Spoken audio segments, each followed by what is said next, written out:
Beseder Ibnuchem. One that's alt is always the same. Was? One that's alt is always the same. Ja.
Good morning, everybody. Welcome.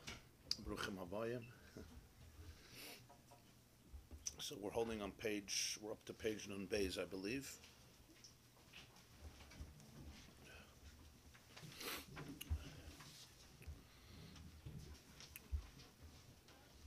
Let's summarize the Nakuda, the point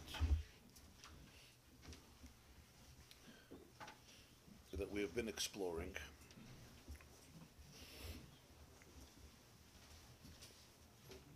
In one word, in one sentence, actually 3 words, it's that the tzimtzum is einay kipshutai. That the big grand tzimtzum that we talk about in the sacred books has to be understood not as the ultimate source of concealment and blockage and obstruction, but rather, even though that is the perception, it's not kipshuta, it's not literal.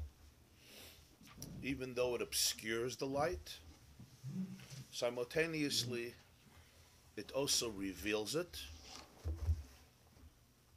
in a way that each world and each creature can absorb it,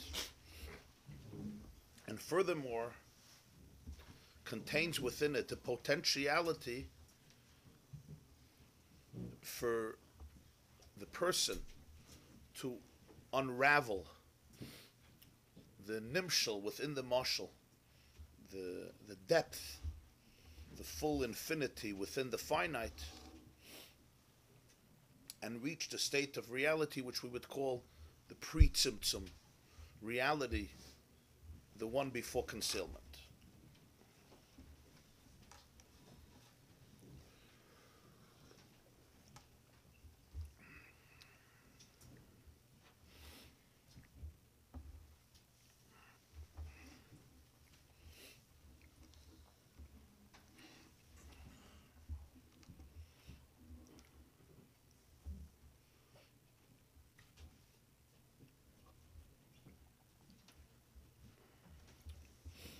Now this is a big chiddush, and it's very novel in the understanding of tzimtzum, because what's the foundation, what's the principle upon which the idea of tzimtzum, tzadik mem, tzadik vav mem, or tzim, tzum, is predicated on? What's the principle it's based on? It's based on the paradox between infinity and finiteness, which is not a paradox one can easily bridge. As the Arizal, who formulated the idea of tzimtzum, explains in his works, Eitz Chaim and other works, Eitz Chaim, other works of his, that what would be if there was no tzimtzum? What would the universe look like if there was no concept of tzimtzum, of restriction, of obscuring, of withdrawal, of concealment, of helim, of blockages? If tzimtzum wouldn't exist. Tzimtzum is obviously a concept, not a physical concept or a spatial concept in space. It's a transcendent, it's a spiritual concept. But what is it? It represents something. So the Arizal explains that the very mitzias, the very entity of any world would never be able to emerge the way we know it, and even the way we don't know it. Because, let's call it in a pre-tzimtzum reality. Say you got a preview of a pre-tzimtzum reality. What would life look like? Not angels either. Not angels and not souls. You would cease to be. Why? Because being, the problem is not how you are. Physical, spiritual, very physical. This type, that type. The problem is existence. The challenge that pre-tzimtzum reality poses is not to a particular type of identity. It's to identity. The very notion of identity, the very notion of world, the very notion of existence already compromises the tzimtzum. Why? Existence, any existence, it could be the holiest, most spiritual existence that screams all day, Kadosh, Kadosh, Kadosh, and Einoid Mulvadeh. Well, you have a better, holier existence. It screams all day, holy, holy, there's nothing outside of him. L'poil, here in this world, we scream something else. We scream all day, Einoid Mulvadi. There's nothing outside of me. Aniva Avsiyot. But even the highest type of creature, as you say, an angel, or even higher than that, it still compromises the pre-tzimtzum reality. Because the very notion of existence, of someone perceiving the divine, that there is somebody outside perceiving the divine, couldn't exist. There was no space for it in the pre-tzimtzum reality. Why? Because in the pre-tzimtzum reality means in real reality, if there was no tzimtzum, what would be the experience? There would be no experience. There would be one thing only. The only definition of being would be divine infinity. And true infinity doesn't give room to anything else. Because infinity means it encompasses everything. So if there's any space, or any time, or any concept of existence, spiritually or physically, that very space of self is filled with infinity. Now, when we say filled, again, we get stuck. We get stuck with language. When we say filled, you could say there's a drawer, and the drawer is filled with tzatzkas. The drawer is filled with shmatas. There's a table, and on top of the table, there's a lot of stuff, a lot of books. There are chairs in this room, and the chairs are filled with something. So you can have a chair, you can have something on top of the chair. When you say in Ruchni is filled, yeah, it's not like the drawer is filled with something. It means this is the only reality. So if this is the only reality, the way life would be experienced without symptom would be that everything and everybody is not everything and everybody. It's all one with oneness, and the oneness has absolutely no limitations, meaning there's no space that is devoid of it. There's no time that is devoid of it. There's no concept that's devoid of it. Even the concept of self as a concept couldn't exist in the pre-symptom reality. That very concept, we getting that concept from. We're very comfortable with that concept. Our challenge is the other way around. Right, our challenge is the other way around. Not if I exist. But in the pre-symptom reality, the very concept of an I outside of the divine would not, I wouldn't be able to talk. You would all look at me. Even now you're looking at me as if ich bin halb sugar. Imagine my self-confidence, pre-symptom reality. But then again, I wouldn't be talking.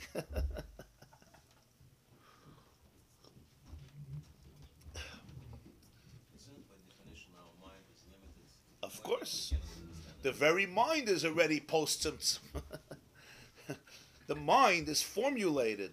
The mechanism of the mind, even again on the highest mind is formulated post-symptom. Not only formulated, not only the software, also the hardware, and even the chip. The most quintessential qualities of it. The issue is not how spiritual, how physical, how faithful, how holy, how sacred, how sensitive, how sublime. That's all madregas post-symptom. That's a good question. He wants to know how God exists pre-symptom. Even the concept of existing, you're right. The Rambam has an expression, and it's brought a lot in Sifrei Chassidus, the Balatanya especially, and other Svarim. The Rambam has an expression that Mitzias, Bilti Mitzias Nimtza. The Rambam has an expression of Meir Nevuchim. Hashem is Matzui v'loy b'Mitzias. I don't know how to translate, but the best translation is a non-existential state of existence. He exists, but not in the term existence that we call it. Bilti Mitzias. You can't say he's not a Mitzias, but Bilti Mitzias Nimtza. It's not the type of existence that we're familiar with. Why? Because the very notion of existence is a post-symptom chiddush. Because what does existence mean? Existence, you say something exists. It has its parameters. When we even say God exists, you say, okay, he's bigger, he's stronger, my tati is bigger than your tati. But as much as we think in abstract terms, existence by definition means there's something that exists. And there's something else that exists. There's something else that exists. You exist and I exist. The coffee exists and I exist. The mic exists and the camera exists and the Benuchim exists. The Herst? I just gave you a hechsher. Du darfst es nicht. You exist and I exist. That's maturity. Maturity means you exist and I exist. Existence doesn't negate. You can say, but this is a huge existence. Okay. It's a 747. It's a crazy planet. It's a huge star. Fine. It's huge. It's big. It's big. The word infinity is in our imagination. Pre-Tzimtzum would be the opposite. Would be the exact opposite. When you would hear the word reality, me, identity, world, exist, what are you talking about? It would be like I'll sit down and give you a shiur and try to explain to you that 3 plus 3 equals pink. It would be hard enough to say 3 plus 3 equals 7. That would also be a pretty good symptom and expression of insanity. At least according to the mathematical formulas that I know. But at least you can hear the words 3 plus 3, 7. It's in the world of numbers. In my koilel, gematrius, mispekutten, he's in a good, whatever it is. I'm a lava malka, the Schwarzer market, whatever. So don't musagim. 3 plus 3 equals pink. I didn't say anything. 3 plus 3. What does 3 have to do with the world pink? Even 3. 3 plus 3. This is the world of numbers. This is the world of colors. It's not that I said something and you're arguing with me. You understand the difference? Sometimes a person says a svara. You learn it, and you're arguing. You're saying it's wrong. It doesn't make sense. It's ridiculous. It's absurd. That's not what the Arizal says. The Arizal says, before the Tzimtzum, there was no space for the worlds. I told you, Makam doesn't mean physical. In yeshivish terminology, you'll say, in the Svarim and Achrayim, this Svara hat nicht kein art. There's no space for it. What's mean no space for it? There's nowhere for it to dwell. There's no, you know why? Because it doesn't exist. Because it's ridiculous. It doesn't exist in the world of logic. It's mufrach. Somebody will tell me a svara that 3 plus 3 equals yellow, and 4 plus 4 equals green. Okay. We know how we would describe that person. Pre-tzimtzum, that's what it would sound like when you would speak or experience any form of experience, of existence outside of oneness. Is it, just to bring this down, I guess, on a practical level? Yeah. So basically what you're saying is that Shlik Pshuta means that the and the Tzimtzum doesn't exist. But really I live in the dream of Tzimtzum. So let's say through my mind, let's say the mind is the gateway to be able to experience Tzimtzum. So through, let's say, Tzvilah, Pispach the Gashmias, I could experience pre-Tzimtzum similar to the Alter Rebbe describes the Nair. That the Nair is always trying to not exist, trying to jump off the wick to not exist. So theoretically, through my Tzvilah or wherever Yeah. I'm going to have this non-existential thought process, this higher thought process, I'll be able to travel up the ladder, I guess, and get to a pre-Tzimtzum state. Is there any part of Tzimtzum that will still exist at that pre-Tzimtzum state? Right. That's a very good question. If Tzimtzum Shaloi Kipshutai, that means there is the pre-Tzimtzum reality, and one can somehow get there. What does that even mean? And what does the person look like afterwards? Is there anything of the Tzimtzum left? It must be that at least that it was a realm of thought. At least it was a realm of thought, because the Tzimtzum could not be even created or per se. You're saying a good point. That even for there to be a tzimtzum, that to be a tzimtzum. You're saying for there to be a tzimtzum, that to be a thought for tzimtzum. It's a good word. That's a good word. That's discussed also. In Kabbalah, there's a lashon, the tzimtzumim before the tzimtzum. When you say before, as I told you, it's before there's a concept of before also. The very concept before, again, we think about, 5,779 years ago, what happened before? Yeah. There's always a question, why did Hashem decide 5,700 years ago to create the world? Well, what was going on? 5,700 years ago. He said, you know what? Life is really not good. We're creating, was hat euch gefällt? Why not 6,000 years ago? Why not 100,000 years ago? Why not 15.3 billion years ago? Or 100 billion years ago? Ich weiß nicht, but why? So the Maggid asks, and he says, Zman is a nivra. The question is a funny question, because we're assuming that time was always here, 5779, and then 6,000. Time itself was created. In other words, before 5779, there was no concept of before to ask, why not before? The very concept of before was created. Even time and space in its most sophisticated, spiritual, abstract definitions, and even the most abstract definition of existence is also compromised by Tzimtzum.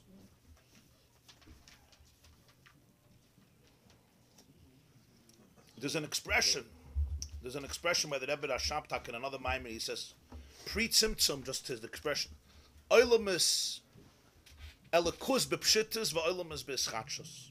Post Tzimtzum, olam is b'pshitis, v'elikus b'eschatshus. The question is not what exists. The question is what's pshitis and what's eschatshus. Pshitis means what's obvious, what is instinctive, what is intuitive. You have an intuition, what is going on. Eschatshus means it's a chiddush, it's a kvetch, it's a vart. Besides the fact that post-Tzimtzum you can ultimately come to a world of atheism. That's already on a lower level, but even on much higher levels. Post-Tzimtzum, olam is b'pshitis. You look around, there's a world, that's not a question. Elikus, the concept of elikus, is a chiddush. And your whole life you have the mutchazich and mutchazich and mutchazich. What is elikus? What is real? What is godliness? What is anashama? What is ruchnius? What is pnimius? This one senses more, this one senses less, this one senses nothing. But oilamus, that I exist, that's pshittis, that's out of a passion. It's not a question. The question is how I exist, why I exist, where I exist, when I exist. Do I believe I exist? Am I having issues with my existence? But it's all around my existence. I have self-confidence. I don't have self-confidence. I have too much self-confidence. I have too little self-confidence. Too much self-confidence comes from too little self-confidence. You'll ask your therapist for the details. And other people's existence and how it affects my existence. Pre-Tzimtzum, olam is b'eschatshus. The whole concept of olam is a chiddush. What are you talking about? Elikus is b'pshittis. Why? Because that's what Ein Sof is. Ein Sof means there's one reality, and it encompasses everything. And again, the word everything is again a trap. Everything is already post-Tzimtzum. I'm saying it encompasses everything. It's like he fills all the chairs, because I'm already, language comes from the post-Tzimtzum world. And language is polarized. Language is category. That's what we do. That's the best we can do. I could say God exists and it's everything. There's thing, and God fills it already. I'm explaining to you that even when I speak about pre-Tzimtzum, it's post-Tzimtzum conversation. But that itself, you have to understand, at least somewhat. It's very important to understand this. You get what I'm saying a little bit? Because I don't. So you want to know how God exists. The word God is a post-Tzimtzum word. G-O-D. Or Hashem Yisbarach, whatever you want. Rebbeinu Shel Olam. However, the Bashefer, it's already a post-Tzimtzum reality. The very fact that there's a word for it. There's a table, there's a bimah, there's a bookcase, there's a person. And then there's the source of people. There's the Koyach Eliki, there's Hashem, there's HaKadosh Baruch Hu. But it's already all, you understand, in terms of existence. Okay, he's big, he's strong, he's powerful, he made everything, he can destroy everything, he gives chiyus to everything. Even with all the explanations and even with deep, real explanations.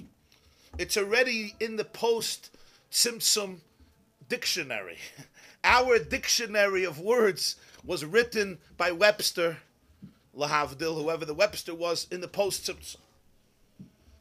Not because that's what existence is. Even the highest world, you speak about Atzilus, Gan Eden Elyon. There's Madregas and Kabbalah and Chassidus called Adam Kadmon, Esses Spheres, Keser, etc., etc. Big stuff, lofty stuff, where there's no atheism. Where the feeling is Einoid Malvade, but the feeling is Einoid Malvade. The experience is Einoid Malvade. In other words, there's some form of I, there's some form of existence that says God is the only existence. In other words, God is my source, God is my vitality, God is my essence. It's not Pshat post-Tzimtzum means there's no God anymore. No. Post-Tzimtzum, you're dealing with all the worlds, the highest worlds. Gan Eden Elyon, nobody thinks there's no God, Chas v'Shalom. And certainly in Atzilus, which is higher than Gan Eden. And even higher than Atzilus. Post-Tzimtzum begins when the fact is, when there's the word something, the word spiritual, the word godly, the word connected, even the word oneness. I'm one.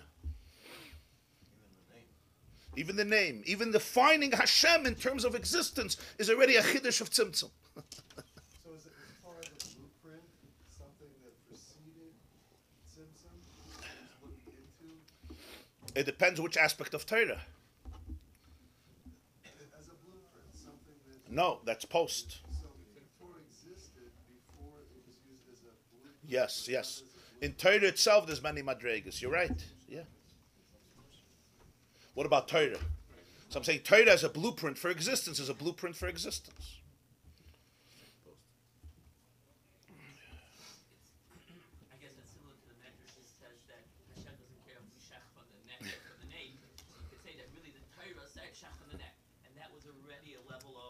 That's true. L'tzarev ben Asabrius, Parsha Shmini. Yeah. Saying V'chima ich beslei. What does he care if we shecht from here and there? So that's with the Gemara Nebuchim where he says Right. rise above that. Yeah. Oh, so that's why the Rambam says he's matzui v'loy b'metzias.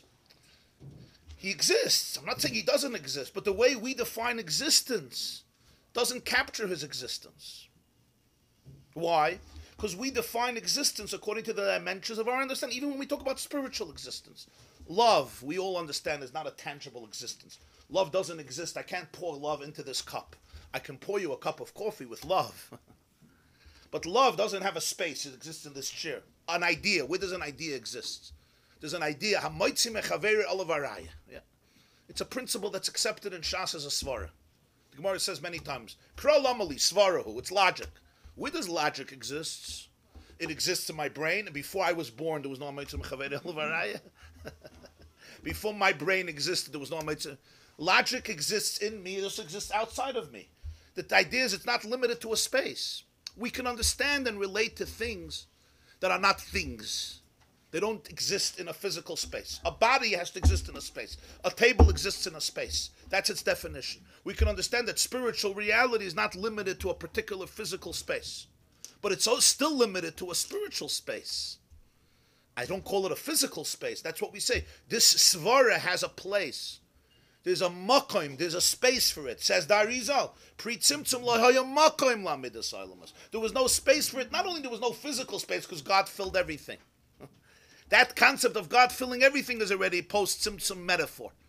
God filling everything means there's no space for it. There's no makom for it. There's no way of understanding what I'm talking about. It's worse than it makes less sense than 3 plus 3 equals pink, or green or yellow, and you're scratching your head and you're like, it's not what I said doesn't make sense, and you're going to prove me wrong that 3 plus 3 equals pink. If you have to prove it wrong, if you have to prove me wrong, you know they say the story that there was a person, he was sadly mentally very, very challenged, and he was in an institution for a long time, and finally, they somewhat civilized him, and they let him go. He says, no, people are going to see me in the street, and they're going to tell me that I'm crazy. I need a note. So the doctor says, no problem. He says a note, Chaim Yankel, Ben Schmedel, Zundel is a normal person. And he signs his name, and all the doctors sign the name, and he leaves with Simchi as a note. He walks over to everybody in shul. He says, you're normal? Yeah. Prove it. Prove it. And I could prove it. He takes out the note. Ich bin amal. And at that day he concluded he's the only normal person. He has a star. He has a star to prove it. He has a star to prove it, right? The problem of post-Tzimtzum is not what the conclusion is. It's the fact that you have to prove it. It's the fact that it's a conversation. You can understand this way, you can understand that way, you can appreciate, you can experience. Pre-Tzimtzum lo haya makom, the very notion, the concept of anything outside of Hashem Echad, and even the word Echad, of Hashem's oneness, which again we describe oneness as it's everywhere. It fills everything. It fills me. It fills you. It fills the room. It fills outside the room. It fills heaven. It fills the earth. It's an outer space. It's an inner space. It's in the earth. It's in heaven. The real notion pre-Tzimtzum is there's no other reality. If there's no other reality, I can't understand any other reality, even as an abstract thing. And if somebody would speak about that pre-Tzimtzum, you would look at him, you wouldn't argue with him. It's like arguing against me that 3 plus 3 is not a pink. The fact that you have to argue means that there's something very, very off here. Either I don't understand English, or you don't understand English, or my brain is formulated in a particularly different sense, or what I call, there's just, the conversation doesn't begin. It's not like, Tosfos asks a kasha, v'im toimar, v'yesh loimar. It's not a v'im toimar and v'yesh loimar. Pre-Tzimtzum, it's v'im toimar, v'yesh loimar. I have a question, I have an answer. Even in higher worlds, it's not a question and answer. It's more edel. Pre-Tzimtzum, the question, it's not a question, it's not an answer. Any other notion wouldn't be understood. So how do we listen to the Arizal? I mean, not Chas v'Shalom, but the Arizal doesn't know what he's talking about, Chas v'Shalom. Does he know? He's in this Tzimtzum, this is what we're all dealing with. We don't know. He doesn't know the same way I don't know what you're talking about.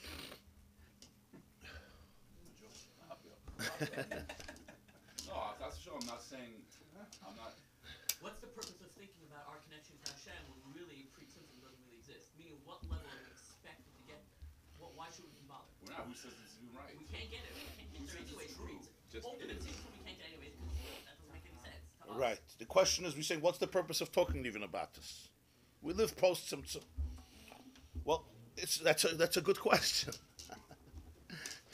That's a real post Tzimtzum question, isn't it? It says Hashem created the Torah. The question is, what's the truth? Ah? Hashem created the Torah before he created the world. Yeah. Is the Torah pre or post Tzimtzum? Yeah, it's the blueprint. That's what Rabbi Yaakov asked. In Torah itself, there's many ways how you define Torah. What? The more you talk about it, the more you know what you don't know. That also helps. There's an expression in Medrash Tanchuma, Alpayim Shana Kodma Torah La'olam. Torah precedes the world by 2,000 years. The Gemara in Shabbos gives the number of Tov Kufayin Dalet Shana. It's numbers. What does it mean? 2,000 years before the world was created. What type of years? Yeah. 2,000 Madregas before the world was created. A year also exists as a year, but a year also can exist on a spiritual level. Yemeshna Seinu Bem Shivim Shana says, Elef Shanim Beinecha Kiyam Esma. Right? 1,000 years is like a day by you. 1,000 years is a day. By us, it's 1,000 years. By him, it's a day. Meaning, on a higher world, time is also seen in a different way. They said that there was a fellow who turned to Hashem and he said, God, what's $1 million for you? He said, a penny. So he said, so give me a penny. He says, wait a minute.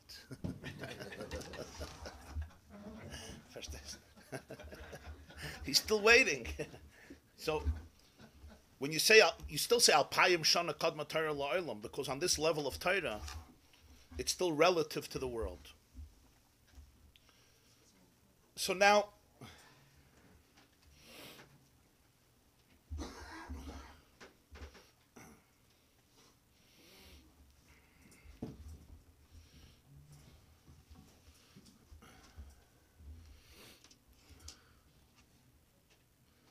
they say, they say an interesting story that there was one of the Chassidim of the Balatanya. He was collecting money for Pidyon Shvuyim or for something Psat. So he would go to different cities. That was the minig, and you would ask the Rav if you could speak in shul. He would speak in shul. Yeah. Here the guy gets up and already says B'Rishus Hagaboyim, B'Rishus Harav. It's already a given. Then you had to take ask Rishus, and he would let you either give a shir, whatever it was. So he came to a particular city. At that time, it was still a strong machloikas, unfortunately, between the Chassidim and those who opposed it. And the Rav had strong opposition to the whole movement of the Baal Shem Tov. So he saw this Yid, and he says, before anything, let me just hear, what is your opinion about the Chassidim of the Balatanya? What's your opinion? He says, yeah, they think about themselves all day. All day they think about themselves. He says, what do you mean? He says, other people think about Hashem. They think about themselves all day. He says, okay. Mishaloni, you're from Heine Chavre. You're good. He gave him covered malachim. Such a statement, you can't get this. You can't buy this. You can't buy such a statement. Priceless for him. This was real fodder for his philosophy, for his perspective. He gave him covered malachim. He praised him. He introduced him. He let him speak. He let him give him. He was a big Talmud Chacham. He was a goyne Yid. The Balatanya, a lot of Talmidim who were goyne Olam. So big dayanim in cities. So he was a Barurian. He was a serious scholar. Good that everything was beautiful and it worked out. It was wonderful. Sunday he was leaving after davening, breakfast, whatever it was, past Shachris. She says, by the way, I just wanted to clarify what I meant. A regular person, he says, it's a davar pasha that he exists. That nobody asks. We're talking about a normal person. I know some of us suffer from severe depression. It's a whole different situation. You may be rooted in pre-tzimtzum a little bit. But I exist, that's not a question. That's a given. The question we ask ourselves is, does God exist? If yes, how do I relate to it? Can I prove it? What does it mean he exists? Where does he exist? Why don't I feel it? Do I feel it? Should I feel it? Should I feel guilty for not feeling it? What does it mean? What am I supposed to do with it? So all day you're thinking about God. He said there are those Jews that Hashem is a given. It's not a question. So all day they're thinking, where do I fit into the picture? Do I exist? How do I exist? Why do I exist? Where does my existence fit in? And he said, have a wonderful day, and he left. So the vart is a little bit of a tzachos de kavart. But the nekuda he was trying to convey is that an appreciation of pre-tzimtzum reality means appreciating that when all truth is revealed,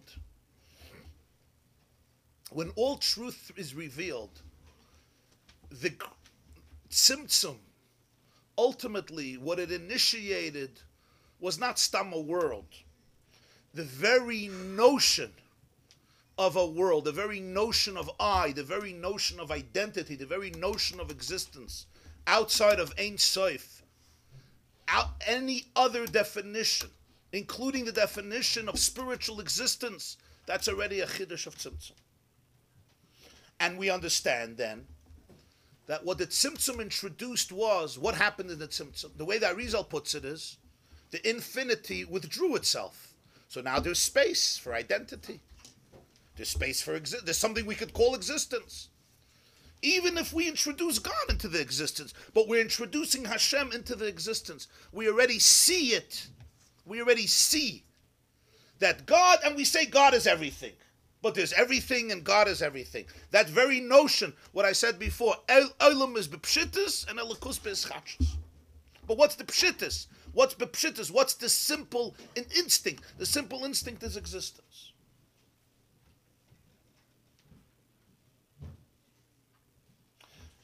Now, post-Tzimtzum itself, there's infinite worlds. There's the highest worlds, there's the lowest worlds, but they all have a common denominator. They're post-Tzimtzum. What does it mean they're post-Tzimtzum? That there's already some experience, some definition of self, some appreciation of the concept of putting God in the world of existence. And there can be different types of existences. And again, sometimes it's very, very subtle.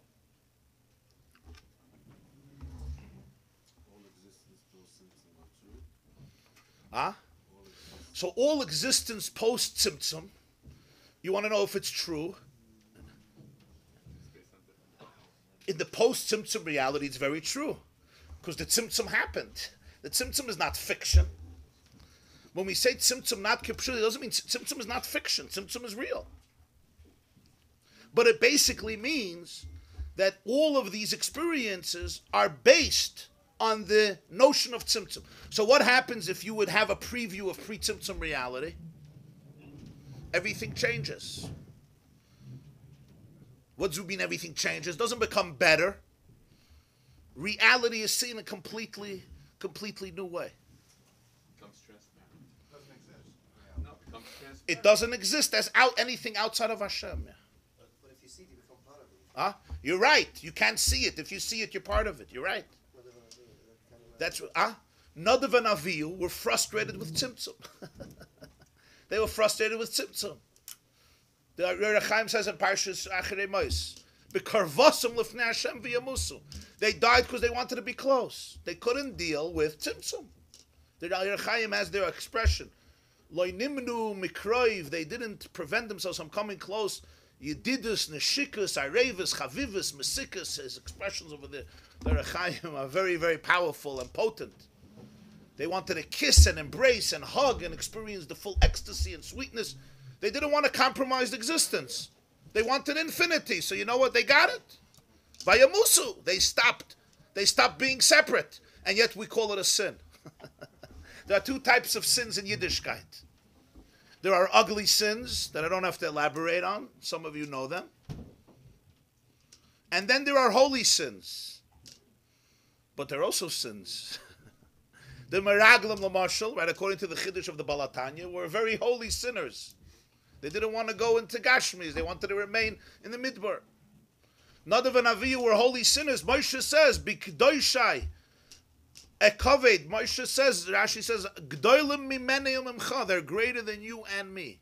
That means Nadav and Avihu had a greatness that exceeded Moshe Rabbeinu and their father Aaron. What do you mean? Shsuya yayin nechnesu lemikdash. Shsuya yayin, intoxicated. They went to the Beis Hamikdash. Not sure they went to the Kiddush club, and they had too much Kiddush, and they went into the holy Shsuya yayin. Shsuya yayin means, what's Shsuya yayin? They were inebriated. They were intoxicated. They wanted to go to the pre-Tzimtzum reality where everything is one. Don't think about it in your own terms. Again, you're thinking about it in your terms. Darf trachten edel.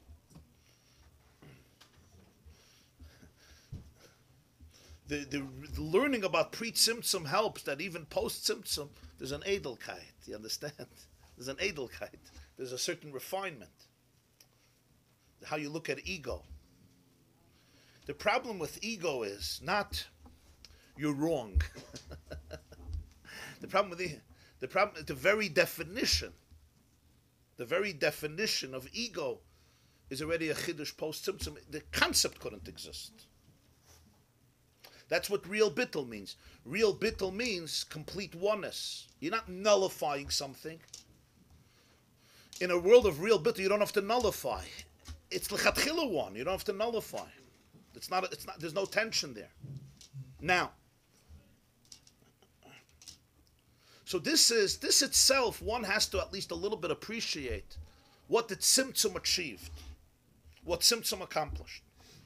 As he says, a makam hachalal was created, an empty space was created. What kind of empty space was created? Again, it's a metaphor. It's not Hashem made now an empty space. I was everywhere and now I went away and now this room is empty, so you can go in. I left. Before this, there was a truck in the room, so nobody could walk in because the truck was huge, or a 747 airplane, a jumbo jet, and now he took out the jet, so he made a tzimtzum, and now you could walk into the room. That's again very, it's brute terminology, and it fails to convey even the concept even in a subtle way. Makam hachalal means an empty space, means that there was God allowed. Tzimtzum is a mashal also. Tzimtzum is not an act. Not an act. When we were learning, when I was a bach in yeshiva, and we would learn this in yeshiva, so one of my teachers was Rabbi Khan. Rabbi Khan is what you would call a masculine, real assiduous scholar in the world of Chassidus. So there was a boy asking a lot of questions. How, what, when? So he said, let me ask you a question. In welche Jahrhundert is the Tzimtzum given? Which century did the Tzimtzum happen in? Which century do you think? He said, well, probably, BCE, go back 5779. At some date there was a Tzimtzum. So the Tzimtzum is always happening. The Tzimtzum is not... The Tzimtzum is a state of existence. It's a perception. So Hashem created an empty space. It doesn't mean one day he woke up, today I'm making an empty room, so I'm going to make a playground with a sandbox and everybody could go into it. That may also be true. He did create a big sandbox for people to play. This one finds diamonds in the sand and this one finds shmatas in the sand. But it's basically a big sandbox. But that's not the nekud that we're bringing out. Makam hachalal means for existence to be, even the highest form of existence, Hashem had to allow for there to be a concept of existence. That's called empty space. That's what the Tzimtzum revolutionized reality.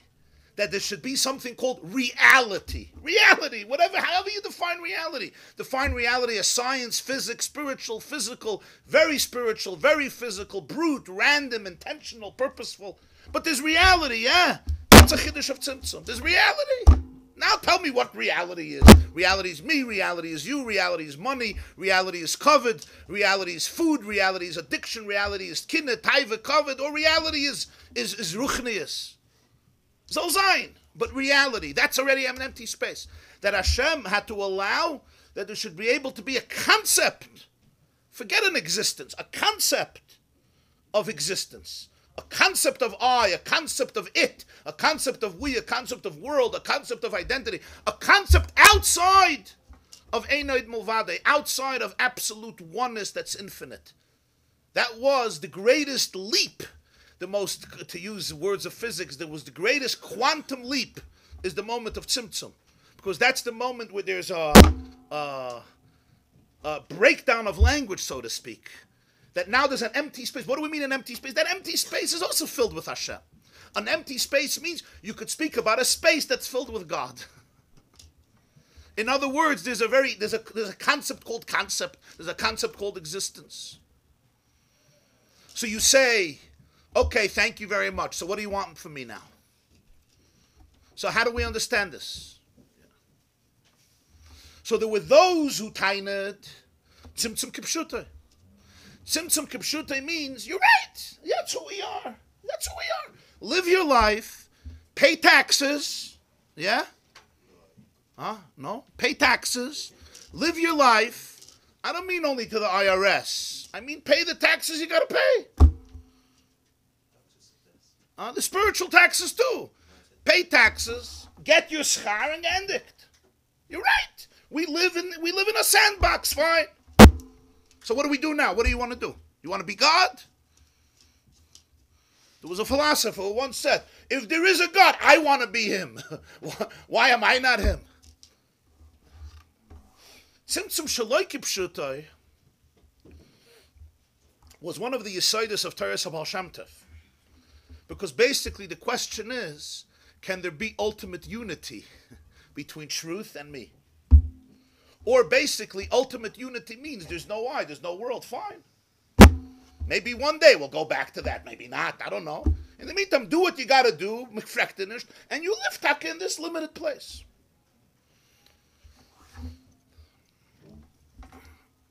So this is the chiddush that's being conveyed here. And the nekuda is, and we go back to the teacher with the student, even though now you can understand how problematic or how imperfect the mashal is, the metaphor is. The teacher doesn't hold back anything from the student. What do you mean? He holds back everything. He holds back 99.9% of the information. That's true.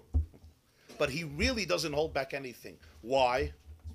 He wants the student to have everything. But he wants the student to have everything. The student to have everything. So he can't overwhelm him. He has to recognize his boundaries, respect them, tune into them, and obscure the information that it could trickle down to the student. But more than that, he wants to give the student everything. So in the information, even the brevity and the metaphors and the allegories he contains and he puts in, the full depth, it may take 40 years for him to realize it. The Rabbi, the Gemara says, you really master the das of your Rebbe only after 40 years. This is the chiddush, what Tzimtzum is. Don't think that what does it mean Tzimtzum happened? Tzimtzum means that Hashem concealed. He concealed. What's an empty space? How can there be a concept of I? Because the presence of infinity has been concealed, it's been obscured. And even in the highest worlds, they'll experience divinity, just like the student will experience the teacher, but only a trickle of it, only a little bit of it, so that they could still fill me. There's still a world called a world which has a relationship with God. In this world, it's like a student who doesn't even know there's a teacher. We feel we're alive, we don't even know there's a teacher. I don't even know there's somebody giving a shiur. I say it's my own information. The brain has its own currents. I don't even know I have a teacher. That's this world. It's like the teacher, it's plagiarism. Everything you know is from your teacher, and then you make it your own. That's our world. Plagiarism. But even in the highest worlds, right, you know there's a teacher. But what do you get? You get only a trickle. You get a limited form of knowledge. So that's what Tzimtzum is. Tzimtzum basically means, what does it mean creating an empty space? Basically, it means the teacher, right? Creating a space where he sees only the student, not himself, And then he could give him a limited knowledge, a limited form of knowledge that relates to him. So what's the tzimtzum? God, as the ultimate teacher, creates an empty space that does not experience his infinite presence as reality. And over there could be a trickle of divine energy. And every level of tzimtzum obscures more, and allows for more identity, for more selfhood, for more separation, for more distinctiveness, for more detachment, for more ego. Till you come to this world. And here's the lowest world, and we know what this world looks like. It's the lowest world that could still be redeemed. That could be lower than this world too. But this is the lowest space that you could still elevate. Tanya calls it Olam Haza Tachten She'ein Tachten Lamata Mimenu Be'inyan Hester Oire Yizbarach. In terms of the concealment of Hashem's light, this is the lowest you can get.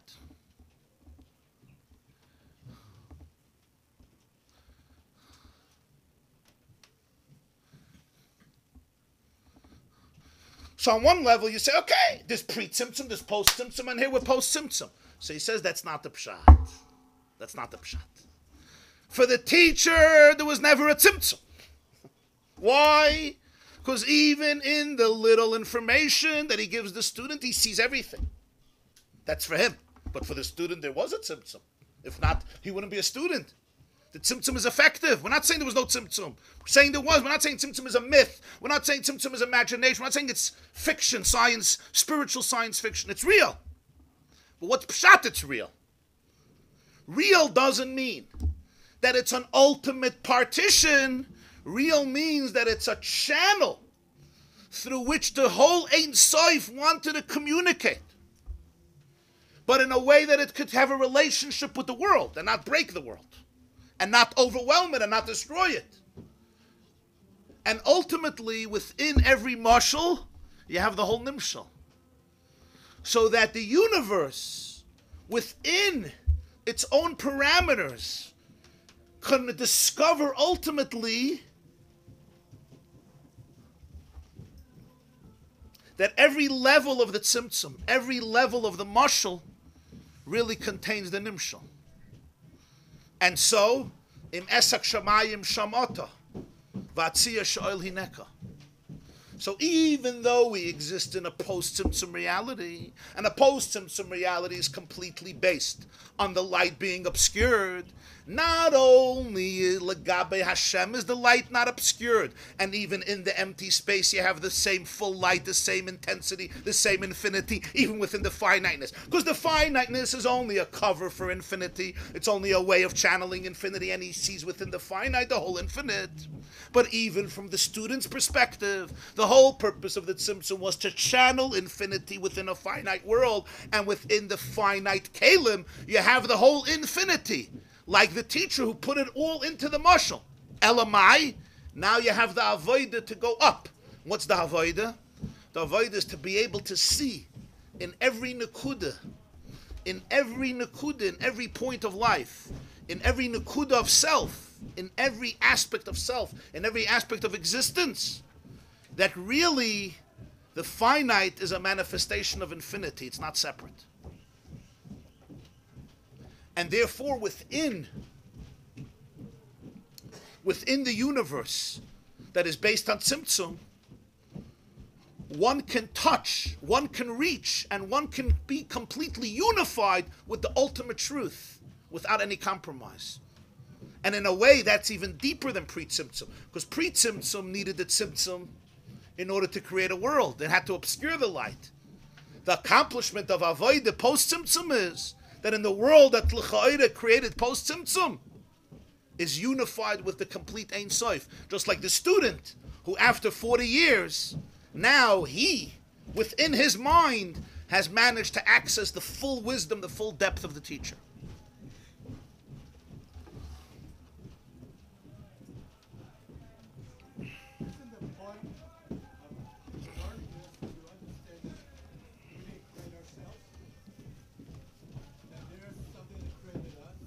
For sure.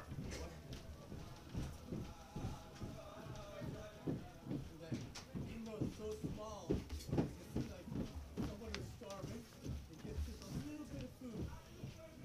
With nothing, I make myself better.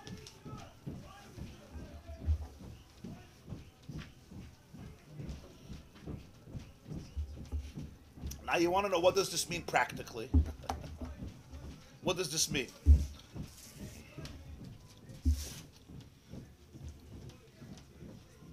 Okay, so we'll explore this more based on Hashem in the next year. Today, is Chavdala Tevis, which is the yard set of the Balatanya. So first of all, in Tzemach Tzedek today, they have a full day of classes and the teachings of the Balatanya. 10:30, Rabbi Gans Senior, is talking about the Alter Rebbe's Shittin Zmanim, Shkiya Zricha. Then after that, Rabbi Gerari, or Moshe Gerari, is the editor of Chassidus Mevoeris, going to talk about Tanya. I'm going to be speaking there 12:15, Be'ezer Hashem. That's in Tzemach Tzedek Shul on Langery. Huh? About the Balatanya's shit in Shara Yichud, then another few shurim afterwards. Everybody is invited. They're all online. All going to be live, Be'ezer Hashem, on the yeshiva.net. And at night, we're going to have a Fabrengen in my house. What time? 8:30? 8:30. 9J Court. Here, Muncie, New York. Right, a few minutes from the shul. 9J Court, 8:30 p.m. Yeah, for men. Yeah. Tonight in my house. Tomorrow night there's also a shir in my house. Different type of shir. There's a shir in Basi Lagani from the Lubavitcher Rebbe as a preparation for Yud Shvat, which is the day the Rebbe became a Rebbe, and there's Talkus of the Rebbe Rayatz. It's a famous Maimon Basi Lagani. Also, we're going to learn, I think, 8:45. That's Wednesday evening. Also live. Okay. Man kann sich nicht behalten. Zimtzum ist nicht gepschutter. It used to be, man kann sich behalten. Now Zimtzum ist nicht gepschutter.